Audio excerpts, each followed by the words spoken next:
శ్రీ గురుభ్యో నమ. రేపే శుక్రదశమి, గణపతి లక్ష్మి. మంచి రోజు శుక్రవారం.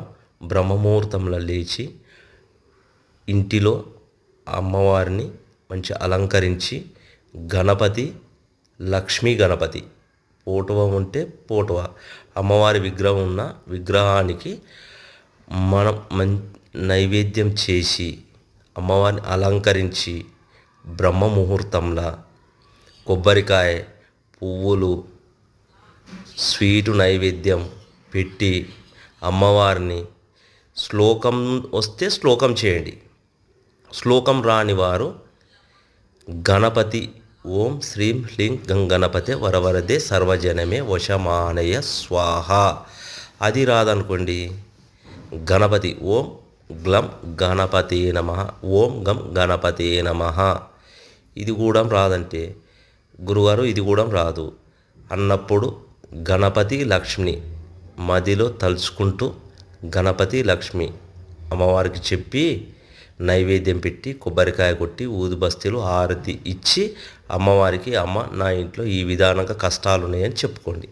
అమ్మవారు కనకరించి మన ఇంటిలో విధానం జరిగే విధానానికి అమ్మవారికి చెప్పుకుంటే గణపతి అమ్మవారికి ఇద్దరు చెప్పాలి. ఒకరికే చెప్తే సరిపోదు, ఇద్దరికి చెప్పి మనం హారతి ఇచ్చి అక్కడి నుండి వెనక్కి తిరిగి చూడొద్దు.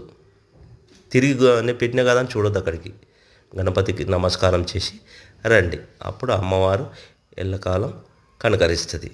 ఈ విధానంగా చేయండి. ఈ విధానంగా కూడా చేయలేని వారు గణపతికి నమస్కారం పెట్టి, లక్ష్మీదేవికి నమస్కారం పెట్టి, మీకు ఏ విధానం తోస్తే ఆ విధానంగా మీరు చక్కెర కూడా పెట్టి నైవేద్యం చెప్పి అమ్మవారికి చెప్పేసి అయ్యవారికి చెప్పి వస్తే సరిపోతుంది. రేపు మంచి రోజు, ఈ శుక్లపక్షం మంచి రోజు శుక్రవారం బ్రహ్మముహూర్తంలో చేసుకోండి. చాలా అద్భుతంగా మంచిగా మనకు డబ్బులు నిలకడగా ఉంటాయి.